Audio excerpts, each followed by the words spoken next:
Hey everyone, just coming to you with this public service announcement. If you haven't heard about Anchor, it is the easiest way to make a podcast. So let me explain. First and foremost, it's free to do so. You don't got to come out of your pocket. There's creation tools that allow you to record and edit your podcast right from your phone or computer. Anchor will distribute your podcast for you so it can be heard on Spotify, Apple Podcasts, and a whole bunch of others platforms. You can make money from your podcast with no minimum listenership. That's why I got on it. It's everything you need to make a podcast in one place.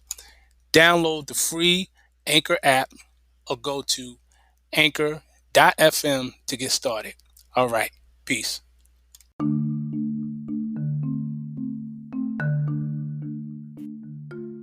Peace.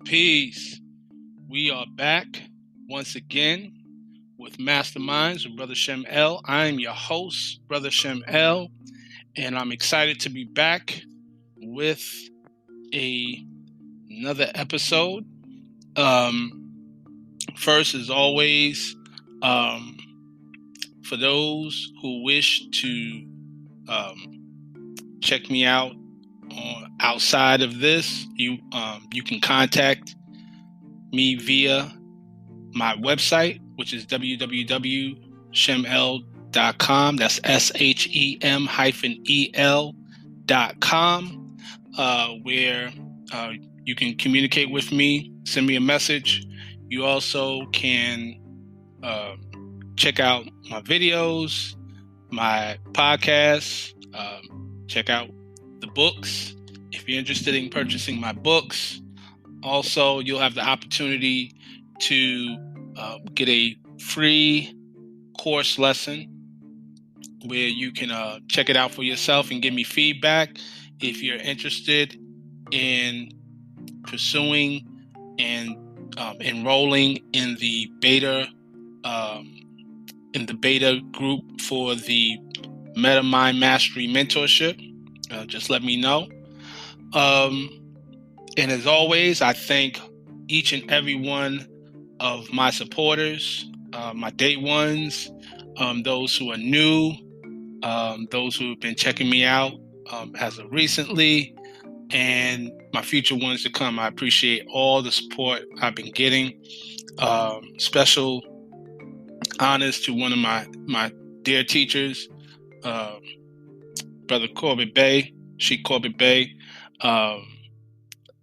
Special shout out to him for his support as always, and his wisdom that he always shares with me. I appreciate it.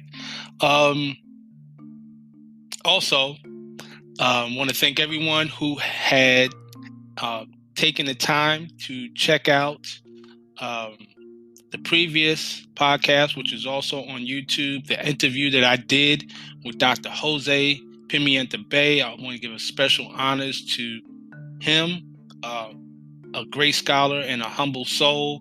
It was an absolute pleasure interviewing him. And for those who have not had the opportunity to check out that interview, please check it out. You can either check it out on my podcast or you can watch it on my YouTube channel. Shem L is the name of my YouTube channel, and you are in for a treat. A wealth of information. It was just awesome. So without further ado, I'm going to get into the topic of today, which is Pinnacle of Wisdom. And I'm actually going to read Chapter 39 of the Circle 7, which is entitled Pinnacle of Wisdom.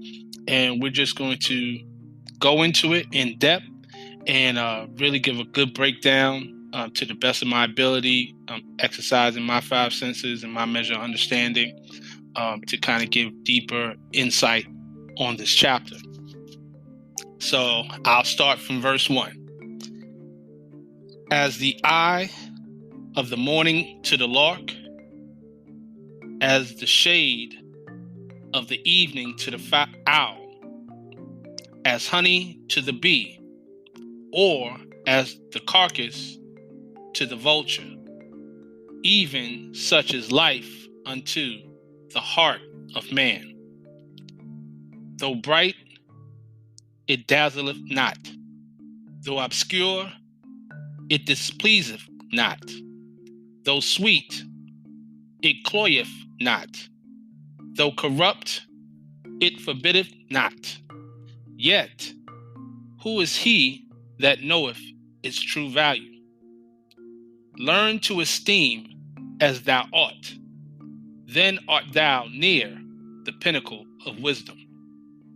Think not with the fool that nothing is more valuable, nor believe with the pretended wise that thou oughtest to condemn it.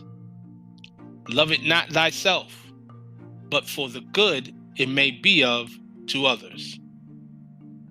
Gold cannot buy it for thee, neither mines of diamonds purchase back the moment thou hast now lost it. Employ the succeeding ones in virtue.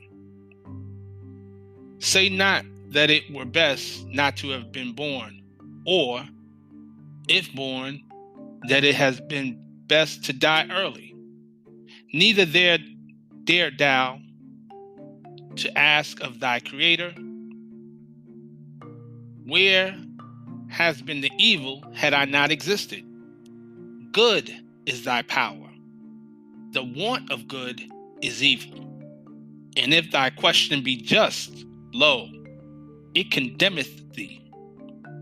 Would the fish swallow the bait if he knew the hook were hidden therein? Would the lion enter the toils if he saw they were prepared for him? So neither were the soul to perish with this clay, neither would a merciful Father have created him. Know hence thou shalt live afterwards.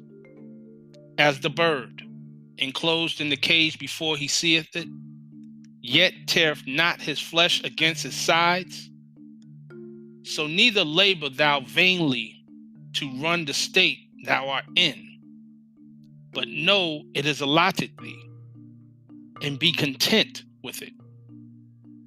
Though its ways are uneven, yet they are not all painful. Accommodate thyself to all, and where there is the least appearance of evil, suspect the greatest danger. When thy bed is straw, thou sleepest in security. But when thou stretchest thyself on roses, beware of the thorns. A good death is better than an evil life. Strive, therefore, to live as long as thou oughtest, not as long as thou canst. While thy life is to others worth more than thy death, it is thy duty to preserve it. Complain not with the fool of the shortness of thy time. Remember, with thy days, thy cares are shortened. Take from the period of thy life the useless part of it, and what remaineth. Take off the time of thy infancy, thy second infancy of age, thy sleep, thy thoughtless hours, thy days of sickness, and, even at thy fullness of years, how few seasons has truly numbered. He who gave thee life as a blessing, shorten it to make it even more so. To what end would longer life have served thee?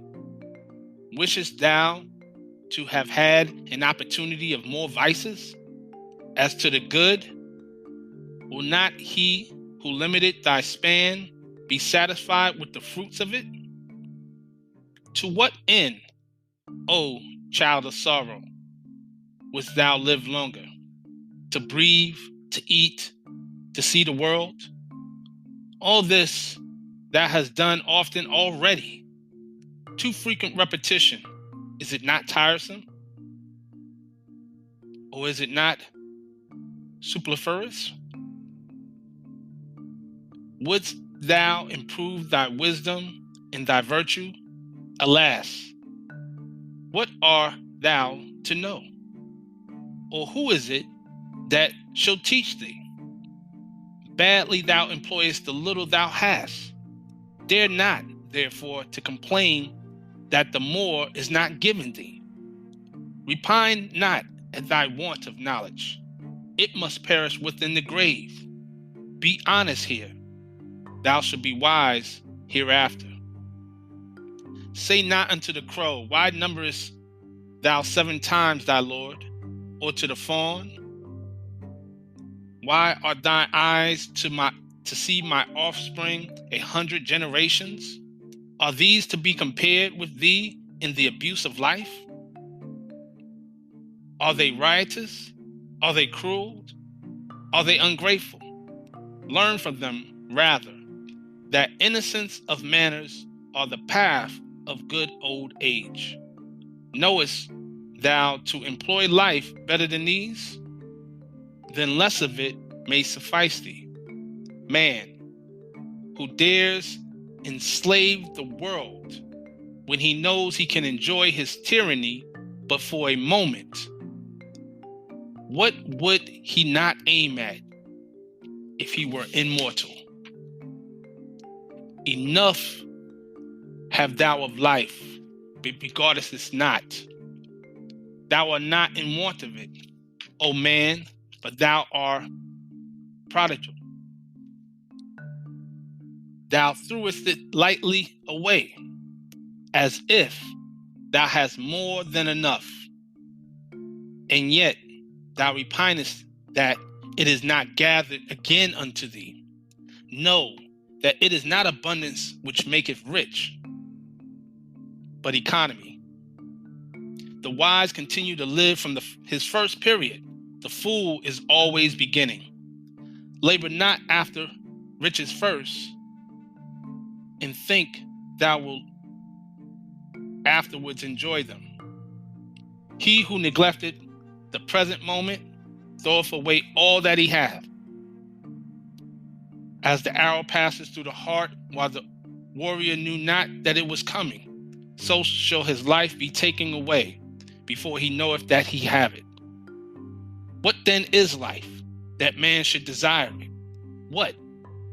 Breathing, that he should covet it? Is it not a scene of delusion, a series of misadventures, a pursuit of evils linked on all sides together?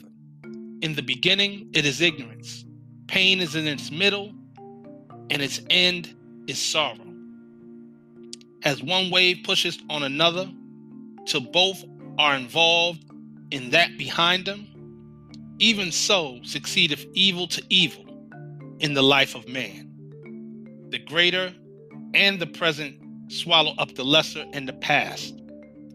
Our terrors are real evils. Our expectations look forward into impossibilities. Fools to dread as mortals, and to desire as if immortal. What part of life is it that we should wish to remain with us? Is it youth? Can we be in love with outrage, licentiousness, and temerity? Is it age? Then we are fond of infirmities. It is said, gray hairs are revered, and length of days an honor. Virtue can add reverence to the bloom of youth, and without it, age plants more wrinkles in the soul than on the forehead. Is age respected because it hateth riot? What justice is in this, when it is not age that despiseth pleasure, but pleasure that despiseth age? Be virtuous while thou art young, so shall thy age be honored. And that is the end of that. So this is considerably long chapter. How many verses? This is 34 verses in this chapter. This is, for this particular book, is considerably long, but I wanted to read the entire chapter, and we're going to go back and break down sections of it because it unpacks a lot in terms of life. this particular chapter is dealing with life of man, physical life, and its meaning and its purpose, and where man should be, what should be the state of mind of man with life, to have a greater comprehension of what it is. So one of the things I want to point out, and this is something I'll be getting more into, drilling more into, is the fact that the spiritual person, the spiritual man and woman, knows that and realizes that physical life is a short stop on a long journey, that this is not the end. As mentioned in Chapter 1 of the Circle 7, it says, man is not the body nor the soul, but he's a spirit and a part of the omnipotent, where it says in there, Allah. Okay? So you're a part of the divine. And in saying that, we tend to ponder the meaning of life and the significance of life. And while we live on this plane of things made manifest, while we live in this physical form, having a higher self and a lower self, which is the body of desires, the carnal self, its physical form, we are subject and subjugated to things of this world, meaning we have to operate in a way where we are constantly looking to sustain this frame. Okay? So, thus, in the very beginning of the chapter, it says, as the eye of the morning to the lark, as the shade of the evening to the owl, as honey to the bee, or as carcass to the vulture, even such is life unto the heart of man, to the very core of man. Life, just living, is viewed as essential. Just living. If we look at today's society, and it's not new.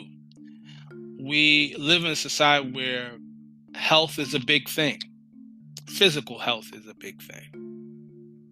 Overall health is important, but more focus is placed on physical health than spiritual health and even mental health.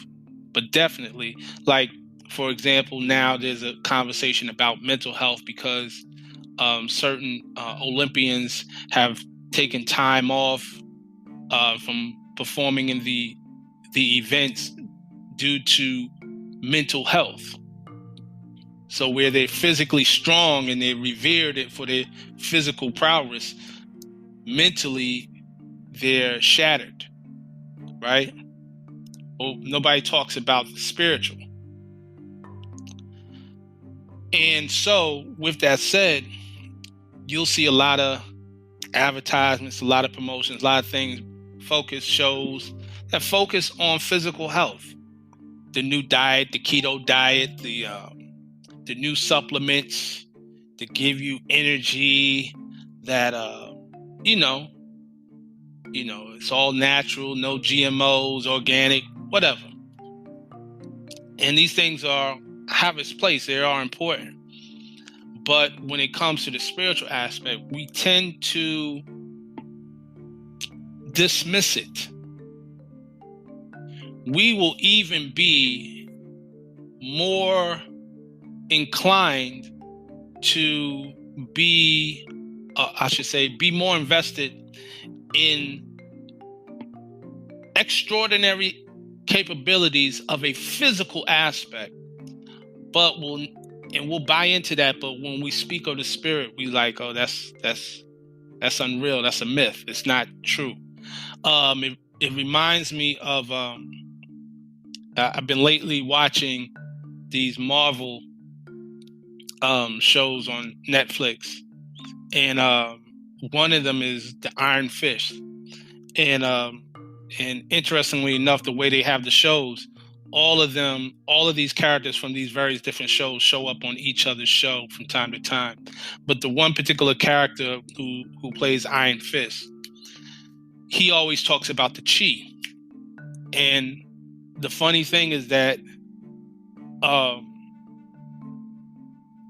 most of the time, more often than not, the other characters from these other shows that he has the conversation with about chi, even though they've seen amazing things, they can do amazing things, they know all this. So, but when you say, it's a chi, it's a chi in you, they that's hokey pocus. Right? They dismiss it. That was a reoccurring theme in the conversations when this character would have the conversation about chi, which I thought was very interesting because it is, again, Marvel. It's kind of similar to the aspect of the Doctor Strange movie. But I say all that to say, we're dealing with energy. A lot of this is dealing with energy that we are not, the general masses of us are not taking time to really explore. So when we look at life, right, the life force, and that gets into the aspect of the soul, the spirit, as mentioned in verse 7 of the Pinnacle of Wisdom, where it says, would the fish swallow the bait if he knew the hook were hidden therein? Would the lion enter the toes if he saw they were prepared for him? So neither were the soul to perish with this clay, neither would a merciful Father have created him. No hence, thou shalt live afterwards. So, keeping in mind of this, right, the soul, and of course we know the soul, creative fate gave the spirit man a soul that he might function on the plane of soul. He gave to the soul a body of flesh that he might function on the plane of things made manifest. So, keeping in mind this threefold of man with spirit, soul, and body, right? You see where the aspect of where we're getting into us not being able, the carnal-minded man not being able to realize those intricacies of the higher vibrations, the higher planes of life, because we come to a state of fallen humanity. That's what fallen humanity is. The fallen humanity is that which is not been raised to the highest plane of life,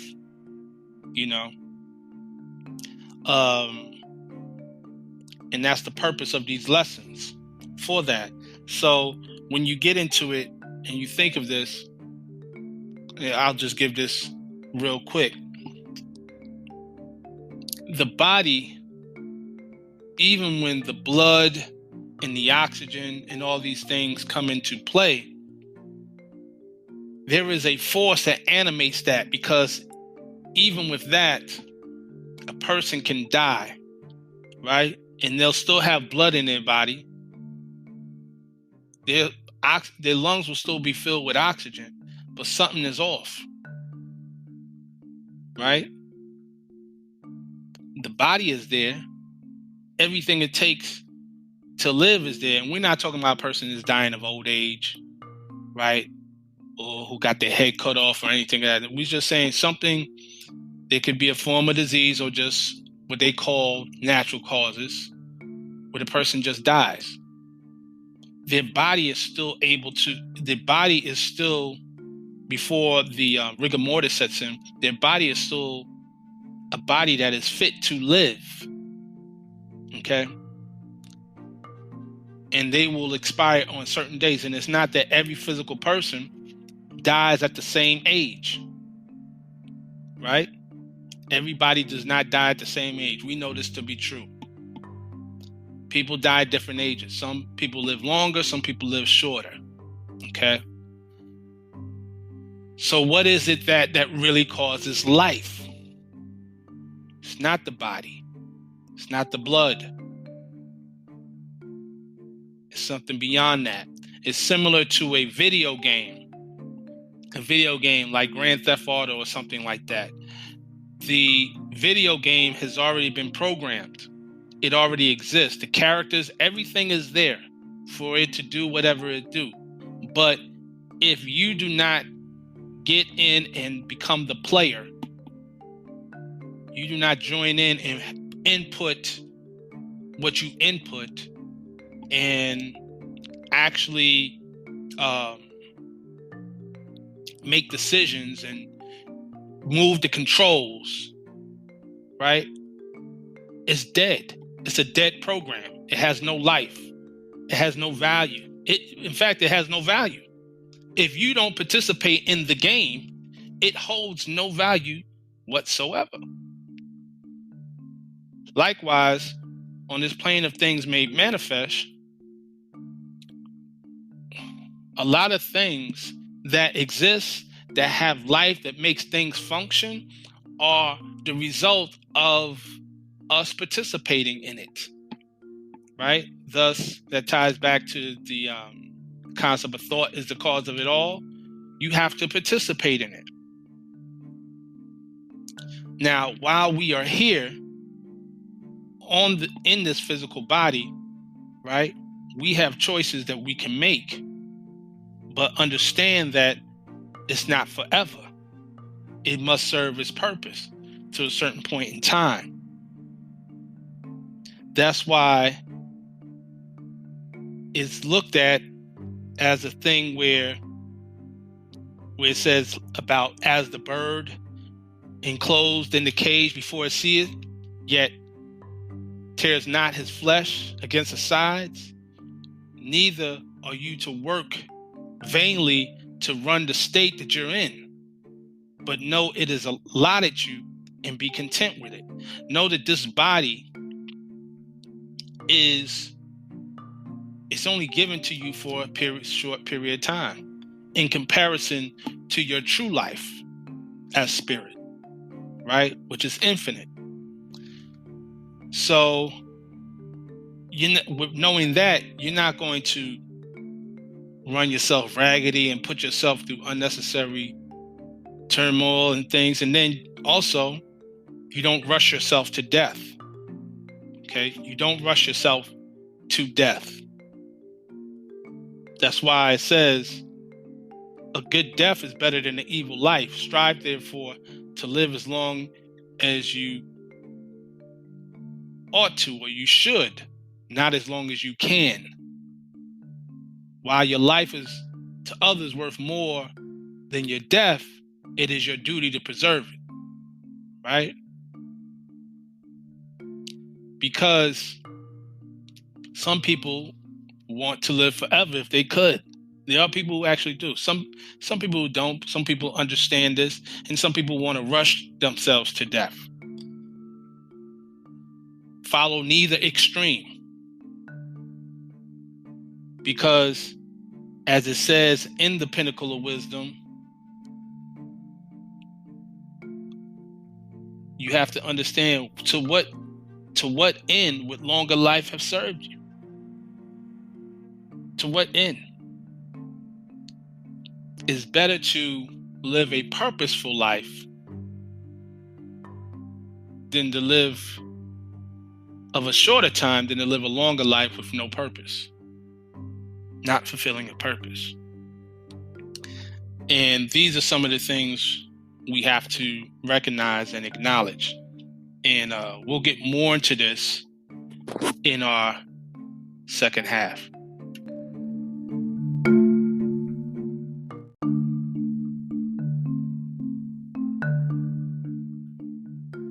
There is a common saying, well, it may not be that common, but it is a saying that comes out of the church, which is based in the book of Revelations. And that saying is, be in the world, but not of the world. Be in the world, but not of the world. So what that implies is to have an approach to life with unattachment. It is the attachment that causes the pain, which is what this chapter in Pinnacle of Wisdom is speaking to. Our greatest pain. Buddha says desire leads to suffering, right? It's dealing with the attachment. Our greatest pain comes through our greatest attachment. It's like the story of Willy Wonka, right? Where he made the chocolate, mansion or whatever. He was told not to live in it, right? You can make it, but don't live in it. Willy Wonka went in it to live in, and of course, it melted, right? There's various stories that speak to this kind of thing, right? Where there's also saying about the mask is apt to become the actor's face. Speaking about what we do in this life, while being in this life, we put on a mask. That mask is our persona. The word persona is Latin for the word mask. So we put on this persona while on this plane of things made flesh, and it becomes apt to be our face, means we become attached to that persona, right? There's many different stories that will speak to that, where, and it's a common thing. People get attached to titles. They get a new title and they start moving different. They start talking different. Their posture is different. They take more pictures of themselves, all types of stuff. And this is the trick of humanity. We hear about the statement of fallen humanity. Humanity is the fallen state. Humanity is not something to be raised in and of itself. It is the fallen stage. You want to raise from being human to God-man, right? You was once God-man and you became human. Now you want to raise above, beyond human, to go to God-man. You feel what I'm saying? So you want to raise beyond humanity. That doesn't mean don't have compassion. That means don't have attachment. You can be compassionate and empathetic with people, but you don't have to be so attached that they lead you down to their level of misery, because misery loves company. That is the state of life.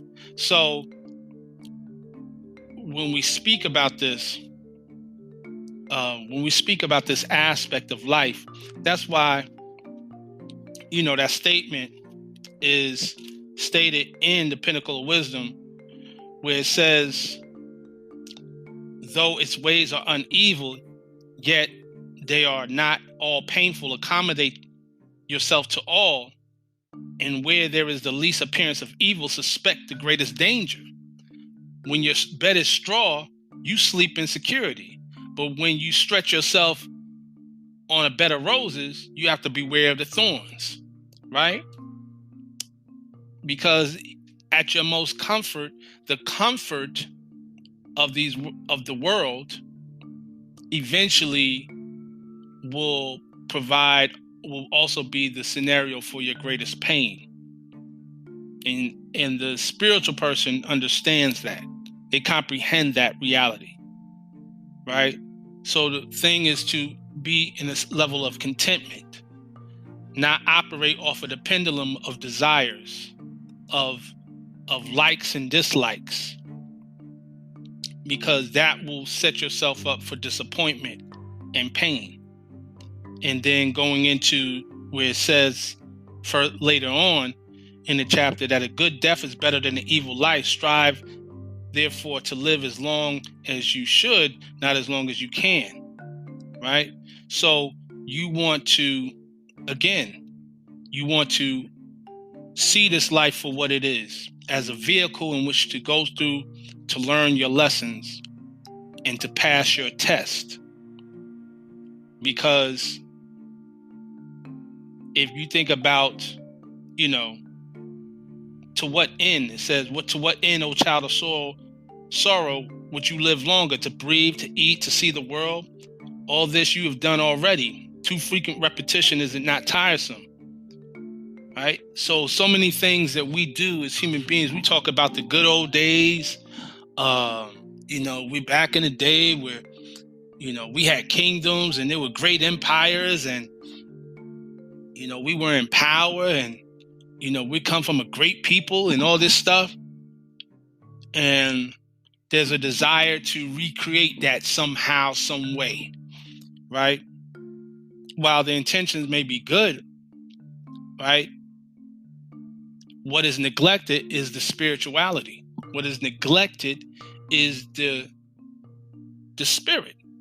And you will see that. You will see people who will have these grandiose ideas of how the people can come together and we can be a greater people. We can be greater humans. We can, we can build our own nation. We can have our own empire. Everybody's, every guy got more material wealth, but their insides are not wealthy. They're lacking inside. They're lacking inside. That's why it says in this chapter that good is your power.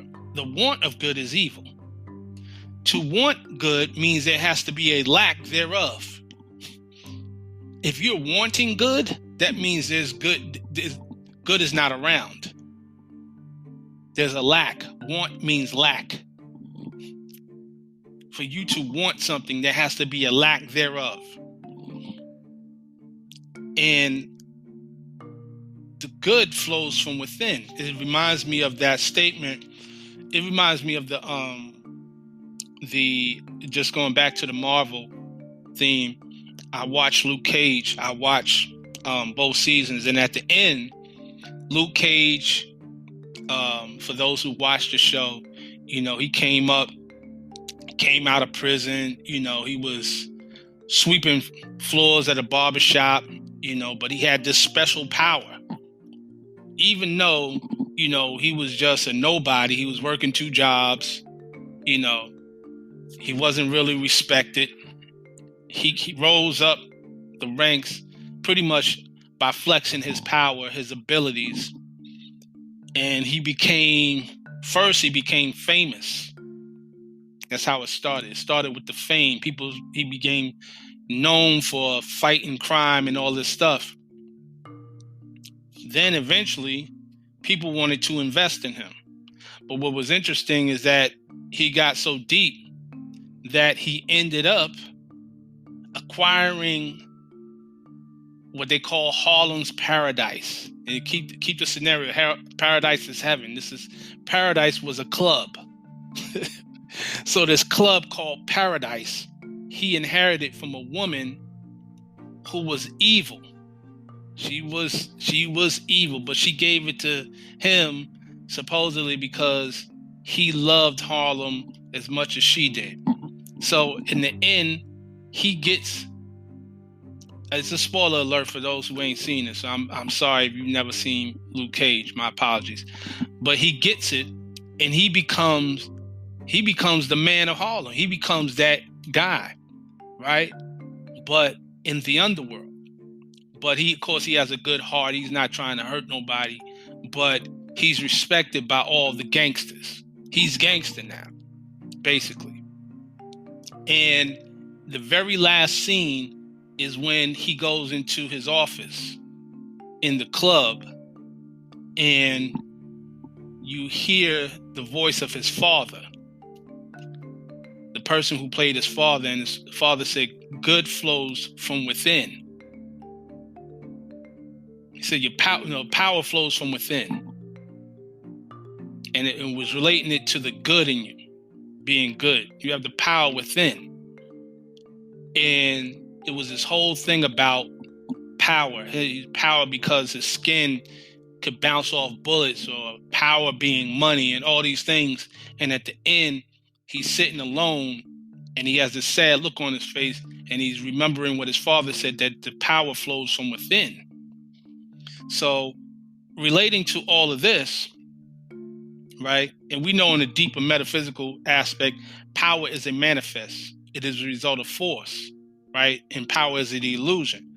But my point of it is that we are so fixed on the aspect of wanting these things of the material world to define us, rather than to already being defined and allow the material world to catch up. So this is pretty much what this chapter speaks on when it asks that question in verse 16: to what end would longer life have served thee? Would you wish to have an opportunity of more vices? And as to the good, will not he, meaning the Creator, who limited your lifespan, be satisfied with the fruits of it? See, there's a reason why people get old. The purpose of old age is to abstain from those vices, to abstain from those desires. You slow down, right? You're not trying to run the streets like you used to. But also, that ties into a phrase in the Bible about the signs of the end of the world, that it would be better, and I'm paraphrasing because I don't have the scripture in front of me, but it would be better for the Lord to shorten these days if they only knew. Like, basically, it's best that these days, be shortened. The time of this chaos would be shortened. It's a mercy to do that, because if not, it would even be worse. So we think about life, the narrative that's given is that life, we're supposed to try anything. There's that phrase, you only live once, which is a counterproductive phrase to say. You only live once. Who came up with that statement, first off? Because whoever came up with that statement is giving you the impression that your only life is your life on the physical plane, and that your life on the physical plane only happens one time. We won't even get into the reincarnation aspect, because that's a whole other thing. But just to entertain, if that was the case, you only have one physical life, right? Once it's done, then what? Once it's done, then what? Meaning, the consciousness, if you're saying that the end of your very consciousness ends with the end of your life, then you wouldn't be conscious of what you did anyway. The only people who would know of what you did, because you're no longer in the state of consciousness, being that you're dead, supposedly, allegedly, are those who are conscious and alive in the physical form. So it don't make a difference whether you do something once because you only live once or not. It's a retarded statement. It's a remedial statement. But it's even more so dangerous because for you to buy into that, it removes you from your true spirituality and the true life, which is the spiritual life. Because spirit man cannot die. The spirit cannot die. The body does. So we have to have wisdom in that, right?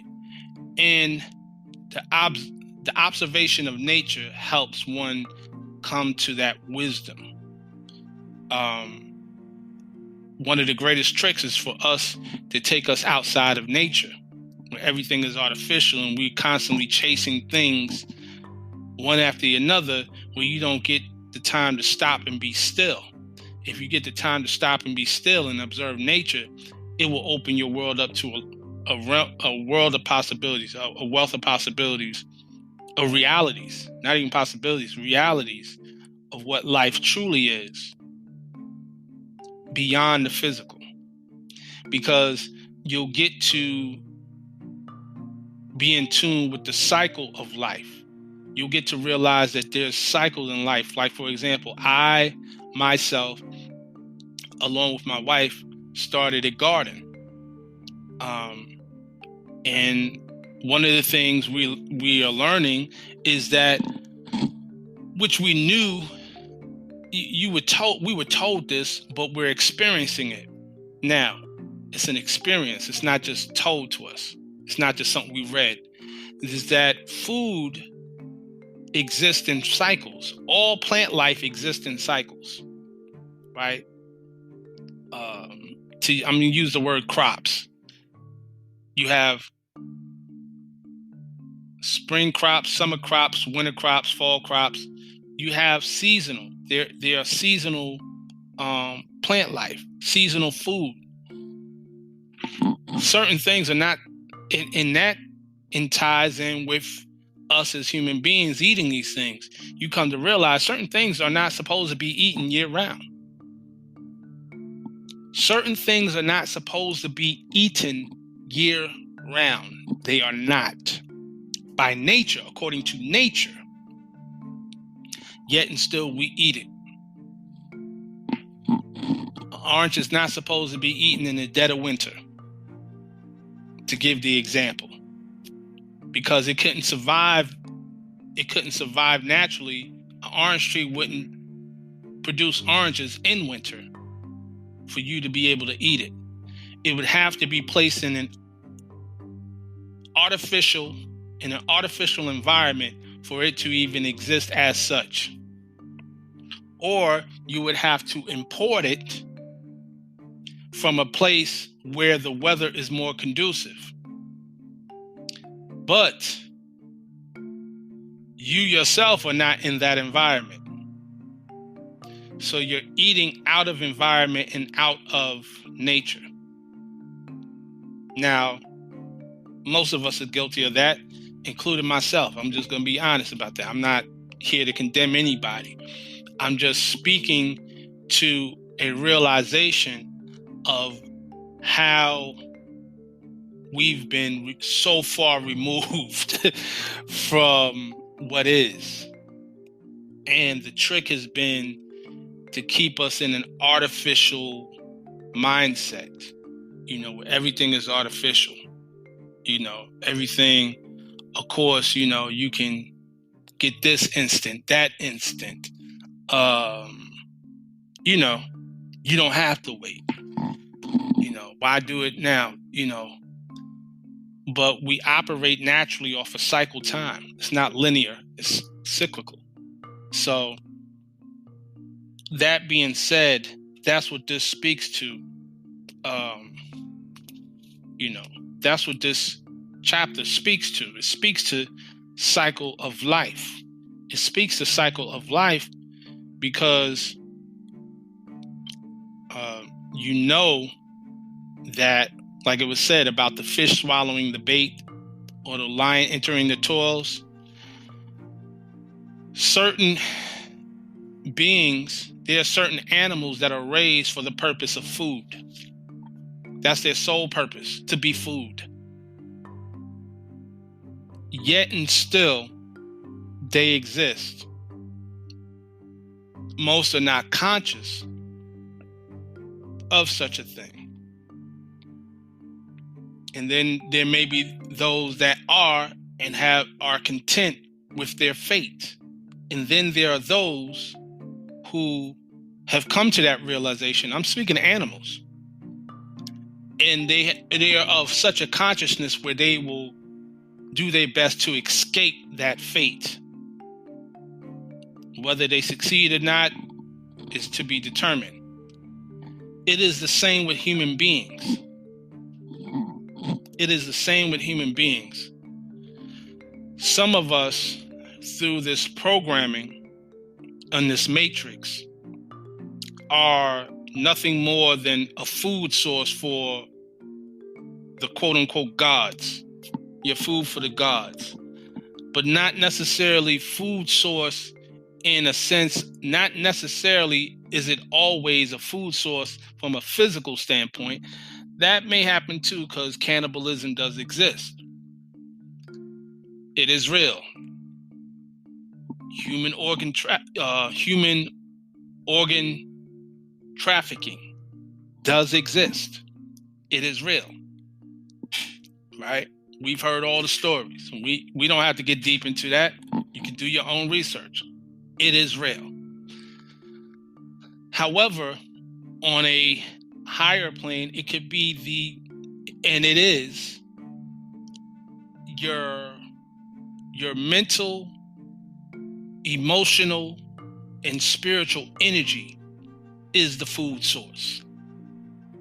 Your mental, your emotional, and your spiritual energy is the food source for these psychic vampires, these higher principalities and high places, if you will, that feed off of it. Some call it the Leviathan force, Luciferian, whatever term you want to use. They exist. And the greatest tool that is used to keep you raised like a farm-raised animal is the feeding of media, the media feed. The media feed is like chicken feed. You know how you have a conveyor belt? If you go to a farm, there's a conveyor belt, and that conveyor belt will have the feed. And then the chicken will come when it's time, boom, and they'll get that feed, and they get fat. Some may even fight over that feed. It's not really good. Like, for example, kernels of corn, right? Here's something to think about. Do chickens and pigs naturally gather in cornfields? Something to think about. Something to think about. Just think about that for a moment. If they don't naturally gather in cornfields, why are they fed corn? Something to think about. And how I know is that when I was a child, I of course was raised in New York, but I used to come down south into my grandfather had a hog pen. He raised pigs. He grew crops too, but he grew food too. He had gardens and things of that nature. I remember that. But he would take us to a hog pen. And I'm so glad I don't eat pork anymore. But in the hog pen, there was the conveyor belt, and it was slop. The slop was mud. I remember it was mud, watermelon rinds, corn. He used to go pick up bags of corn kernels. If I'm not mistaken, it's corn kernels. But I remember it's all mixed up, and they would eat the slop and all that stuff. And it was what it was. But as an adult, as I grew older, and I just think about, like, they only ate it because it was fed to them. That's not something they would naturally eat. First, here's a thought. Where do pigs naturally reside?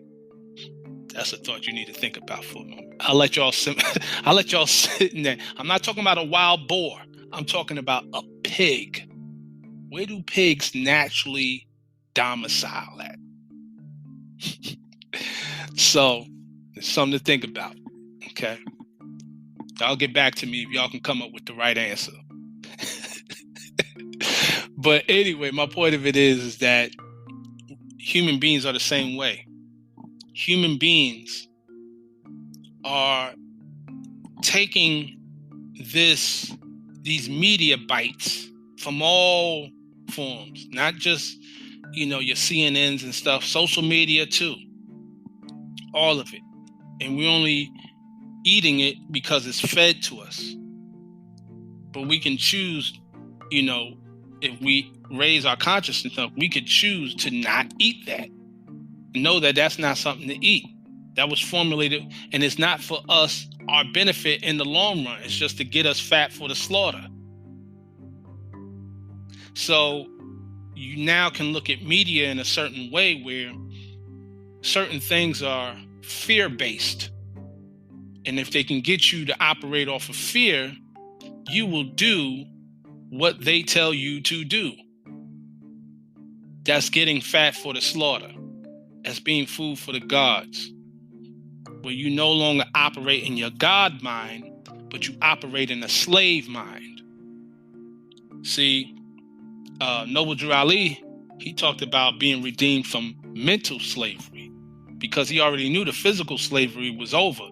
He said he come to redeem you from mental slavery. And mental slavery is worse than physical slavery. You may not want to accept it or believe it, but it's the truth. And mental slavery still goes on to this day. And that is what we need to be emancipated from. Marcus Garvey said, emancipate yourselves from mental slavery. None but ourselves can free our minds. Emancipate yourself from mental slavery.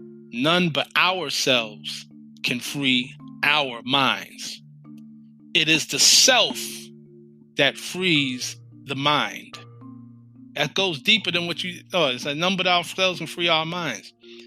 He made a distinction between yourself and the mind.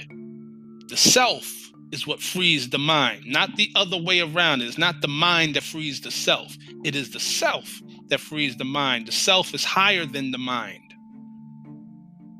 You are not mind. You have a mind. Your higher self, your true self, you must learn to operate beyond the mind to control the mind, thus master the mind, thus being a master mind. And that's what these episodes are all about.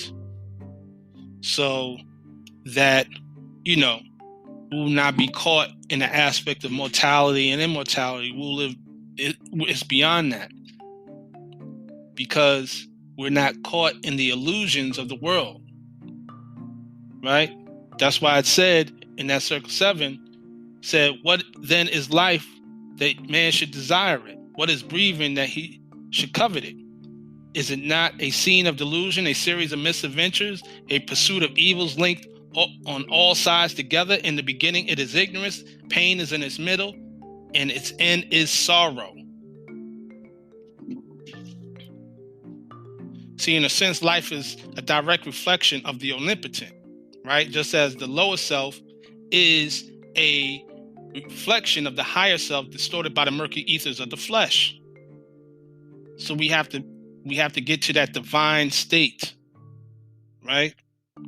Just as the video game is a reflection, the scene on Grand Theft Auto is a reflection of what happens in what we call the real, quote unquote, real world. We got to get to our real selves and become one with the omnipotent. That's where the reality is. That is truth. And truth is ought. So that concludes this episode. And I thank you all for listening in.